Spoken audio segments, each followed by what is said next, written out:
షాద్ నగర్ వైపు ఉన్న మన స్వర్గసీమ వెంచర్లో ప్లాట్లు కొన్న వాళ్ళంతా సంతోషంగా ఉన్నారు. ఒక్కసారి విజిట్ చేయండి.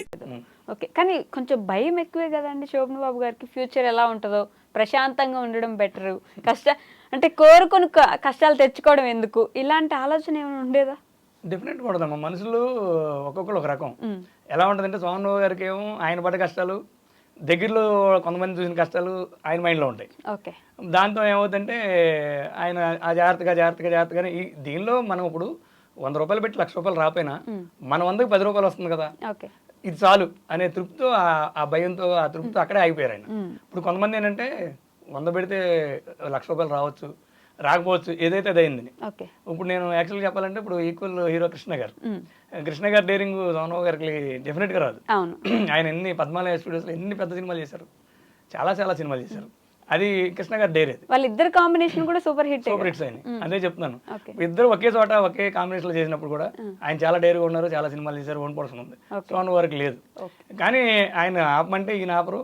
చెప్తున్నా అసలు మామూలు జనరల్ కూడా ఆయన ఒక మనిషి మనస్తత్వం, ఆ డేరు కూడా సపరేట్ ఉంటుంది. ఈయనకి ఎప్పుడు ఇదే ఆలోచన, మనం 100 పెడితే 1,00,000 రూపాయలు 100కి నాకు 10 రూపాయలు వచ్చినా చాలు, మనం హ్యాపీగా బతుకుతాం అనేది ఆలోచన. ఎప్పుడు జాగ్రత్తగా ఉండడానికి కూడా కారణం అదే. ఓకే, ఆయన మునిమన వాళ్ళతో సహా ఇండస్ట్రీలో అసలు ఎవరూ లేరు. బయట వచ్చి డాక్టర్ గా చేసుకుంటున్న వాళ్ళు కూడా ఉన్నారు, కానీ ఇండస్ట్రీలోకి అసలు ఒక్కరు కూడా ఆయన తరపున ఎవరు పోలేదు. మామూలుగా సినీ ఇండస్ట్రీలో ఉన్న వాళ్ళు ఏంటంటే మన వారసులు కూడా దాంట్లో ఉంటే బాగుంటుంది అనే ఇప్పుడున్న హీరోలందరూ ఆల్మోస్ట్ వాళ్ళే ఉంటారు, కానీ ఆయన ఫ్యామిలీ నుంచి అసలు ఎవరూ లేరు. ఈ ఆలోచన ఆయన అభిమానుల్ని కలిచివేస్తూ ఉంటుంది కదా, ఎవరైనా ఒకరు ఉంటే బాగుండేది సినిమాల్లో అన్నట్టు. డెఫినెట్గా ఉంటుందమ్మా.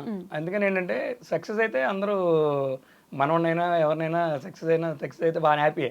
సక్సెస్ కాకపోతే ఇప్పుడు సక్సెస్ కానీ హీరోల పిల్లలు కూడా ఉన్నారుగా, వాళ్ళ గురించి మనం పబ్లిక్ లో రకరకాలుగా మాట్లాడుకుంటాం. ఇదంతా మనకి ఎందుకు, ఇది చెప్పాక ఫస్ట్ నుంచి ఆయనకి ఇది 60 ఏళ్ళ జీవితం కాదు, అంటే రిటైర్మెంట్ జీవితం. ఇది మాత్రం ఎప్పుడు చెప్తూనే ఉంటారు. ఎందుకు ఎప్పుడు ఆగిపోతే తెలియదు, ఎప్పుడు ప్రయాణం ముందుకెళ్తుందో తెలియదు. కాబట్టి దానికన్నా ఎడ్యుకేషన్ ఫ్యామిలీ ఎడ్యుకేటెడ్ గా ఉండి ఆ ఉన్నదానిలో జాగ్రత్తగా లైఫ్ సాటిస్ఫాక్షన్కి వెళ్తే మంచిది అనేది ఎక్కువ చెప్పేవాడు అనమాట. 1-2 దెబ్బలు మళ్ళీ ఆయనకి మనసులో ఎలా పడినాయి అంటే, మల్లెపూ కొంచెం గ్యాప్ వచ్చింది సినిమా.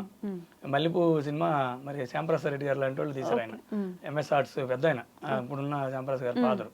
ఆ గ్యాప్ వచ్చినప్పుడు కూడా ఆయన సరదాగా గ్యాప్ వచ్చిన మా ఊరు వచ్చేవారు కదా, వచ్చినప్పుడు అక్కడ కార్లు గిల్లు ఉండవు, ఎక్కడో ఒక ప్లేస్లో ఆపి మా ఊరికి రావాలంటే వాగు ఉంటుంది అనమాట, వాగులో ఎడ్ల బండి ఎక్కి రావాలి, లేదా సరదాగా నడిచన్న రావాలి. ఆయన ఒక్కొక్కసారి సరదాగా మోకాళ్ళు నడిచి వచ్చేవారు, లేకపోతే బండి ఎక్కువ వచ్చేవాళ్ళు. బండి ఎక్కి బండితోలే ఉండి అందరూ తెలిసిన వాళ్ళే కదా, ఏమై మా మల్లెపూ సినిమా కానీ ఏదైనా ఆడిపోతే నేను కూడా ఇక్కడ చూస్తూ అనాల్సి వచ్చింది అనేవాళ్ళు. అంటే బండి తోలేవాళ్ళు కానీ మేము అనుమానం ఉన్నాం కానీ నవ్వేవాళ్ళం. అంటే సరదాగా అలా ఊరు వచ్చినప్పుడు అలా ఎంజాయ్ చేసేవాళ్ళు. రెండోది మళ్ళీ ఊరు వచ్చినప్పుడు ఆయనతో చిన్నప్పుడు ఉన్న ప్రతి ఒక్క వ్యక్తి గుర్తు పేరుండేది. వాళ్ళు చచ్చిపోయినా కూడా వాళ్ళ మనోన్న ఎవరినో మీ తాతయ్య ఎలానయ్యా, మీ తాతయ్య అలా మేమంతా అనుబంధంగా ఉండేవాళ్ళం అని ఆయన ఊర్లో కూడా నడుచుకుంటూ వెళ్ళి ఆల్మోస్ట్ దగ్గర అందరికీ ఒక 2 days ఉన్నారంటే బాబాయ్ల వరుస వాళ్ళకి, అన్నయ్య వరుస ఇంటికి ప్రతి ఇంటికి వెళ్ళి క్షేమక్షేమాచారాలు తెలుసుకుని మీరు కూడా జాగ్రత్తగా ఉండండి అని వాళ్ళకి కూడా జాగ్రత్తలు చెప్పేవాళ్ళు. అది మేము కొత్తగా మాకేమనిపించేది అంటే ఎన్నిసార్లు జాగ్రత్త చెప్తారో అనిపించేది మాకు. కానీ 10 మందిలో ఇద్దరని వింటారనే ఆలోచన ఎక్కువ ఉండేది అనమాట.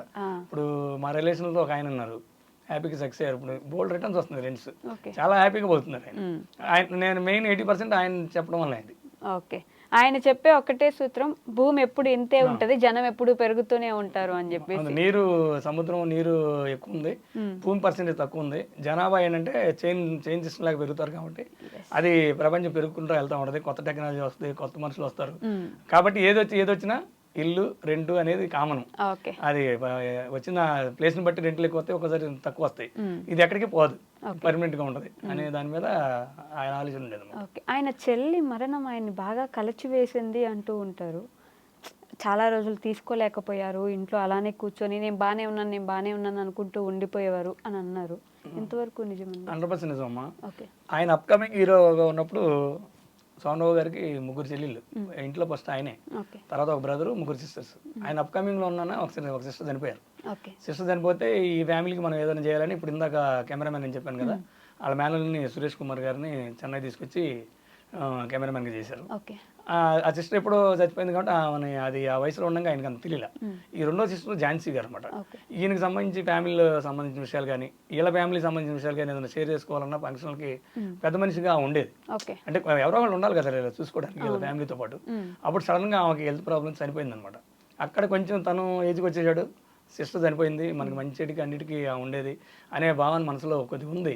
కానీ ఆయనలో ఆత్మధైర్యం ఏంటంటే మనం ఎక్సర్సైజ్ చేస్తున్నాం, చాలా జాగ్రత్తగా ఉంటున్నాం, టైం టు టైం పండుకుంటున్నాం, షూటింగ్స్ కూడా టైం టు టైం చేసాం కాబట్టి మనకి ఎక్కువ హెల్త్ ట్రిప్స్ చాలా ప్లాన్ చేసుకుంటాం కాబట్టి మనకి ఏ భయం ఉండదు. 100 సంవత్సరాలు బతుకుతాను నేనని చెప్పేవారు. అదే వాళ్ళ తాతగారు 90 years అమ్మా, వాళ్ళ ఫాదర్ కూడా 89 year గా బతికారు. అంటే మనకి దగ్గర దగ్గర ఆ ఏజ్ దాకా మనం వెళ్ళగలుగుతాం. ఇంకా వాళ్ళకన్నా జాగ్రత్తలు ఎక్కువ ఉన్నాయి కదా, విలేజ్ లో వాళ్ళు తీసుకోలేరు. విలేజ్ మెంటాలిటీ వేరు, అక్కడ ఉన్న పరిస్థితులు వేరు. కానీ నేను కేర్ బాగా తీసుకునేవారు కదా. నేను గ్యారెంటీగా నేను కూడా 90 years ప్లస్ అని అనుకునేవారు. కానీ 74కే అన్ఎక్స్పెక్టెడ్ గా ఇంక అది బ్రహ్మదేవుడికి అంటారు కదా రాసింది మన చేతిలో ఏం లేదని. కానీ మేమేమనుకుంటామంటే మహారాజులా వచ్చారు, మహారాజులుగా చనిపోయాడని. ఆ చనిపోయిన రోజంతా మహారాజు సాంగ్ రాజు అయ్యా మహారాజు అయ్యా అని. ఎంతో మంది నేను కూడా వెళ్ళాను, వర్షం వస్తున్నా కూడా కొన్ని వేల మంది వచ్చారు ఆ రోజులు. అలానే ఆ అభిమానం ఇంకా చాలా మంది ఇందులో అప్పటికీ ఉంది. ఆయన మరణం ఇంకా ఒక మిస్టరీని అనుకోవాలండి. అంటే కొంతమంది కుర్చీలోంచి లేవగానే హార్ట్ అటాక్ వచ్చి చనిపోయారని, ఇంకొంతమంది మెట్ల మీద నుంచి జారి పడిపోయారని అంటారు. ఏది నిజం? అంటే మాకు తెలిసింది కూడా హార్ట్ అటాక్ అని. జనరల్గా ఏంటంటే ఇది హార్ట్ అటాక్ ఎప్పుడు వస్తుందో మనకు తెలియదు కాబట్టి అందరితో మాట్లాడి పైకి వెళ్ళారంట. పైకి వెళ్ళిన తర్వాత పైన కాఫీ దాటానికి మజ్జిగ తెమ్మని తను మిస్సెస్ మేడంకి చెప్పారంట. ఆమె తీసుకొని ఆయన బెడ్రూమ్ సపరేట్ ఉంటుందమ్మా. ఆ రూమ్కి తను వచ్చేప్పటికి అలా కుర్చీలో నుంచి ఊగి కింద పడిపోవడం, ఆ ముక్కి కలదోడే దూరంగా పట్టడం, ముక్కి కొంచెం రక్తం అవడం చూసేప్పటికి గబగబా అందరిని పిలిస్తే ఇప్పుడు వాళ్ళ బాబు ఆ టైంలో లేరంట, బయట ఎక్కడో పనులు ఉంటాయి కదా, పనుల మీద వెళ్తే ఇమీడియట్గా అక్కడి నుంచి అక్కడక్కడ ఫోన్ చేస్తే అందరు వచ్చిన తర్వాత హాస్పిటల్ తీసుకెళ్తే అప్పుడు కన్ఫర్మ్ అయిపోయింది అనమాట.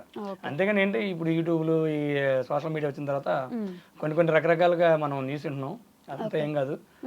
ఆల్మోస్ట్ ఆయన హార్ట్ అటాక్ తోనే, ఎందుకంటే టెన్షన్ ఏదన్నా తెలియని టెన్షన్ వచ్చిందేమో ఆ రోజు, ఆ దీనిలో హార్ట్ అటాక్ వచ్చిందేమో అని మేము అనుకుంటాం. సో మీకు అంత దగ్గర వ్యక్తి అప్పుడు ఆయన పక్కన ఉంటే బాగుండేది కదా, ఇలాంటి ఫీలింగ్ ఏమైనా ఉండిందా మీకు? అర్థం కాలేదు ఏంటమ్మా? అంటే శోభన్ బాబు గారికి సడన్ గా హార్ట్ అటాక్ వచ్చింది, ఆ నిమిషానికి మీరు పక్కన ఉంటే బాగుండేది కదా, లైక్ నేను అప్పుడు చూసుకునేవాడిని కదా, ఇలాంటి ఫీలింగ్ ఏమైనా? అయ్యో అంత ఎప్పుడంటే మీరు అడిగిన క్వశ్చన్ బాగుంది కానీ అంత ఎందుకు ఉండదంటేనమ్మా, దగ్గర దగ్గర 98-2000కి ఇండస్ట్రీ వదిలేసి ఆల్మోస్ట్ ఆయన 94-95కి వదిలేశారు. ఇండస్ట్రీ కూడా హైదరాబాద్కి వచ్చేసింది. అవును, హైదరాబాద్కి వచ్చినప్పుడు మేము మరి ఆయన సినిమాలు లేకపోయినా రాజేంద్ర ప్రసాద్ గారి సినిమాలు అవి కొన్ని చేసేవాళ్ళం. ఇక్కడికి వచ్చిన తర్వాత మరి సినిమా ఇండస్ట్రీ షిఫ్ట్ అయిందంటే మనం కొన్ని సినిమాలు చేయాలి కదా. కాబట్టి మేము కూడా, నేను మా అన్నయ్య ఆయన దగ్గర ఉన్నారు కాబట్టి మా పెద్దన్నయ్య మేనేజర్గా ఆయన దగ్గరే ఉండిపోయారు. మా రెండో అన్నయ్య, మేము, మా గురువు గారు సురేష్ గారు, మేమంతా షిఫ్ట్ అయిపోయాం. ఎందుకంటే ఇక్కడ సినిమాలు కంపల్సరీగా ఇక్కడ మనం ఉండాలి కాబట్టి. తర్వాత ఎప్పుడన్నా అప్పుడప్పుడు వెళ్ళి వస్తూ ఉండేవాళ్ళం. ఎవ్రీ ఇయర్ బర్త్డేకి మాత్రం జనవరి 14 మాత్రం నేను ఆఫ్టర్ 11 ఫోన్ చేసేవాడిని. ఎందుకంటే మార్నింగ్ టైం అయితే ఎంత లేదన్నా ప్రొడ్యూసర్స్, కొంతమంది హీరోయిన్స్, కొంతమంది టెక్నీషియన్స్ అందరూ మార్నింగ్ టైంలో వస్తారు, బాగా బిజీగా ఉంటారు.